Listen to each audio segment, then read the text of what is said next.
समर्पण चातुर्मास 2026च्या कार्यक्रमासाठी उपस्थित साधुजन, साध्वी आणि सगळे भक्तजन,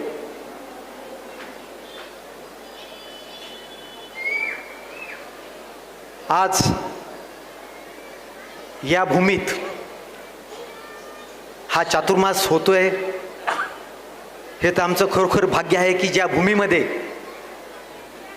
भारताचे पहिले राष्ट्रपती डॉक्टर राजेंद्र प्रसाद हे येऊन गेले होते, राष्ट्रीय स्वयंसेवक संघाचे हेगडेवार परमपूज्य साने गुरुजी यांचे चरणस्पर्श या भूमीला लाभले, तसेच चरणस्पर्श प्रवीण ऋषीजी महाराज साहेब आपले चरणस्पर्श या भूमीला लाभले. त्यामुळं नक्कीच या भूमीचं, या जागेचं आजपासून भाग्योदय झालेलं आहे असं माझं मनोमन खात्री झालेली आहे. माझे बंधू सुभाषराव यांनी मला फोनवरून सांगितलं की असा असा कार्यक्रम आहे. मला त्या दिवसापासून, त्यांच्या फोनपासून एवढा आनंद झाला, कारण माझं घर हे शेवगावच्या जैन गल्लीमधलं घर, त्यामुळं तेव्हापासून आज तागायचं शक्य तेवढ्या वेळा माझा ब्याळू असतो. नमोकार मंत्र माझा लहानपणी पाठ होता, परंतु थोडासा संपर्क कमी झाल्यामुळं तो थोडासा काही प्रमाणात विसरला गेला. पण मी जैन स्थानकामध्ये नेहमी जायचो आणि ते नैसर्गिक अटॅचमेंट आहे, त्याच्यामुळं असं काही वेगळं काहीच नाही. आणि मी अनुभवलं आहे की शेवगावच्या वसतिगृहाचं भूमिपूजन 25 वर्षापूर्वी आमच्या साध्वी महाराजांच्या हस्ते झालं होतं. तर अनेक प्रसंग, अनेक संकट त्या भूमीवर येऊन गेली, परंतु साध्वी महाराजांच्या हस्ते ते भूमिपूजन झालं होतं. त्यामुळं प्रत्येक संकट हे दूर लोटलं गेलं आणि आज त्या ठिकाणी एक भव्य वास्तू निर्माण होण्याचं स्वप्न माझं आता साकार होऊ राहिले. त्या ठिकाणी स्वप्न मी पूर्ण करणार आहे. आणि याही भूमीमध्ये माझ्या मनामध्ये नगर शहरासाठी भरपूर काही करायचं आहे, कारण माझा जन्म नगर शहरामधला आहे. अशोक शेठ बोरांचं मला एक विशेष वाटतं की मागाशी तुम्ही म्हटलं ते खरं आहे की बोरा हट्टीच असतात.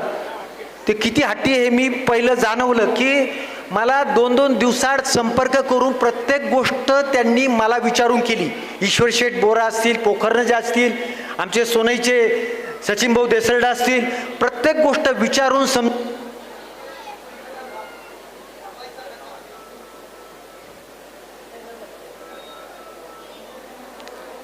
मोबाइल वाले मोबाइल पर जो कैमरा चला रहे हो, शूज़ पहन करके आप आगे हो, शूज़ पहन करके आप आगे हो. प्लीज़ धर्मसभा का थोडा प्रोटोकॉल निभाइए.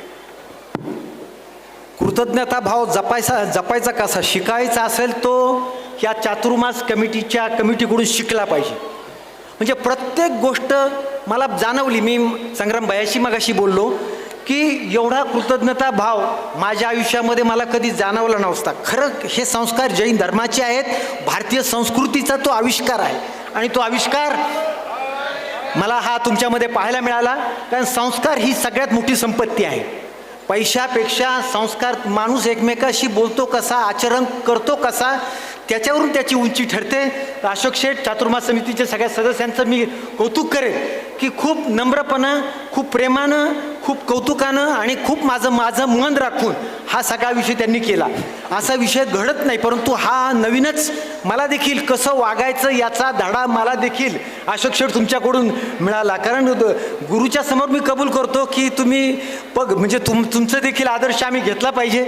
आणि खरोखर ही भूमी आज या 4 महिन्यात जो काही या ठिकाणी कार्यक्रम होणार आहे, मला शक्य त्यावेळेला मी इथं उपस्थित राहणार आहेच, कारण हा एवढं मोठं लाभ, आयुष्यात मिळणारा लाभ मी नक्की सोडणार नाही. आणि गुरूंची तर आज्ञा मला आहेच, गुरूंची आज्ञा मला प्रणाम आहे. कारण मला माहिती आहे 30-40 वर्षापूर्वी आनंद ऋषीजी महाराज साहेबचा मला असाच आशीर्वाद लाभला होता.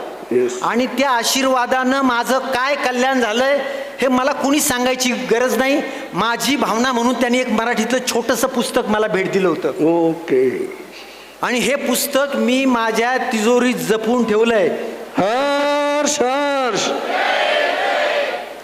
ही मोठी संपत्ती आहे. गुरु कृपा होणं, गुरूंचे 2 शब्द आपल्या कुटुंबावर, आपल्या आपल्यावर लाभणं हे फार आयुष्यामध्ये मोठं भाग्य आहे. हे भाग्य प्रवीण ऋषीजी महाराज साहेब नक्कीच पाथडीला देखील आपण आपण माझा सन्मान केला, मोठं प्रेम आणि एक घरातल्या भावासारखं, छोट्या भावासारखं धरून ज्या पद्धतीनं तुम्ही माझ्याशी संवाद साधला, खरोखर मी आयुष्यभर शेवटच्या श्वासापर्यंत आपला कृतज्ञ राहील एवढंच भावना व्यक्त करतो. आणि 4 महिन्याचा हा सगळा आनंद घेण्यासाठी मी वारंवार या ठिकाणी येईल. मला आपण या भूमीत येऊन ही भूमी पवित्र केली. काही दोष आमच्याकडून निर्माण झाले असतील तर निश्चितपणे हे दोष या भूमीतून निघून जातील असा विश्वास व्यक्त करून थांबतो. जय जिनेंद्र. हर्ष हर्ष.